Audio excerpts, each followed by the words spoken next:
Hi, welcome to another episode of Career Conversations with Sriparna.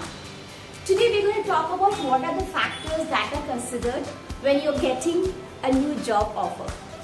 हमेशा आपको ये लगता होगा राइट, ये लोग डिसाइड कैसे करते हैं कि सैलरी क्या देनी चाहिए जब एक नया एम्प्लॉय ज्वाइन करता है. तो हम लोग वही वाली चीजें, वही वाले फैक्टर्स डिसाइड करने वाले, वही वाले फैक्टर्स डिस्कस करने वाले हैं आज की वीडियो में. तो वीडियो में आगे बढ़ने से पहले a quick introduction about who I am and what we are doing. My name is Sriparna. I'm the co-founder of Paths and Possibilities.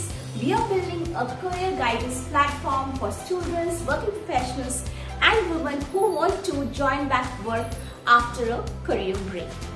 So let's get back to our video and let's get back to our question of what are the factors that are taken into consideration when your HR is deciding your salary for a new offer, for a new job offer, right? So पहली बात तो ये है, अगर आप देखोगे कभी भी आप कोई इंटरव्यू देने जाते हो तो आपकी जो HR से बात होती है वो आपको कुछ चीजें तो पूछ ही लेते हैं, राइट?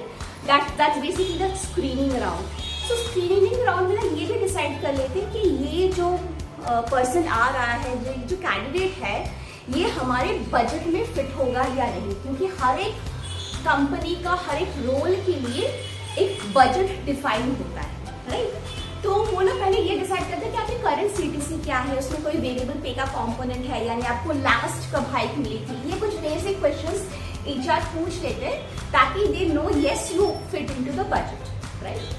तो ये डिटेल्स जब वो लोग ले लेते हैं, देन व्हाट हैपेंस, आपके इंटरव्यूज होते हैं 2 राउंड, 4 राउंड, 5 राउंड, जितने भी राउंड होते हैं.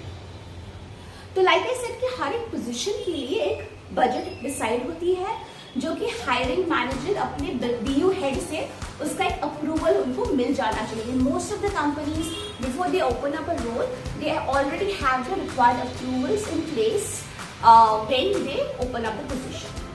तो वो जो मान लीजिए एक पर्टिकुलर लेट्स एक टू की सिंपल एक पर्टिकुलर पोजीशन के लिए एक बजट उन्होंने रखा हुआ है, 10 से 14 लाख का एक बजट रखा हुआ है.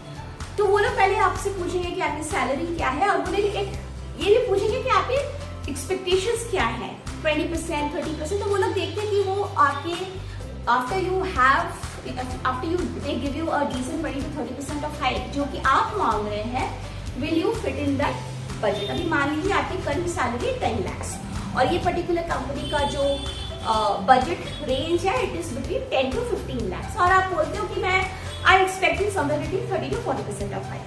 तो वो लोग देखेंगे 30% मतलब 13 lakhs, right? That's what is your expectation, and this budget they already have a range of 10 to 15 lakhs. मतलब you are very much within the budget. तो वो लोग आगे बढ़ेंगे. Then what happens is आपके इंटरव्यूज होने के बाद हायरिंग मैनेजर से एक इनपुट करता है कि हाँ ये जो कैंडिडेट है ये मुझे चाहिए ही चाहिए और this is the best candidate out of the 20 folks I have interview. तो उस हिसाब से जब एक बोहेड मिल जाता है हायरिंग मैनेजर से, तब क्या करेगा वो HR, they will reach out to you and then they will ask you for your current CTC structure so that they know कि उसमें कैसे कंपोनेंट्स है, how do they work on their salary structure and then they will share that, right? अभी ये तो हो गया ऐसी सिचुएशन में जब आप बजट में आ रहे हैं ना. कभी कभी ऐसा होता है कि एक कैंडिडेट से जब बात करते हैं हायरिंग मैनेजर, उनको ये लगता है कि यार ये कैंडिडेट तो बहुत ही अच्छा है लेकिन वो मेरे बजट में शायद नहीं आएगा. लेट्स से आपकी current salary is already 13 lakhs, right? So in that case obviously आप 13 lakhs अगर आपकी करंट सैलरी है तो 14 lakhs में नहीं आओगे. तो ऐसी सिचुएशन में कभी कभी अगर हायरिंग मैनेजर को ये लगता है कि this person is really good, तो ये वाले क्वेश्चंस ना जनरली हायरिंग मैनेजर और एचआर के बीच में हो जाती है कि हम लोग are we okay to stretch a little. कुछ सिचुएशंस में कुछ कंपनीज होती है कि they are okay to stretch a little, कि ठीक है 14 लाख की जगह अगर 15-16 लाख भी होता है we are okay if the candidate is really good. But again in certain companies they are like not very okay with that, they are like नहीं हम लोग 14 के ऊपर तो जाएंगे ही नहीं. सो इन सच केसेस ये कॉन्वर्सेशंस पहले से एचआर के बीच में हो जाती है, और अगर आप वो candidate who is really good and slightly above the budget and the hiring manager is okay to give you that much money, they will at times even get that extension from the BU head and then they will release the offer letter. तो ये पूरी situation होती है। अक्सर ऐसा भी होता है कि मान लीजिए कभी कभी ऐसा होता है कि maybe they not okay to extend their range. वो लोग कभी बोलते हैं कि आप एक ज्वाइनिंग बोनस हम लोग आपको दे देंगे 1 लाख या 2 लाख का, just to make sure that the candidate is onboarded. Yeah, sometimes they even offer ESOPs. Generally at junior levels तो होता नहीं है, but startups कभी कभी ऑफर भी कर देते हैं।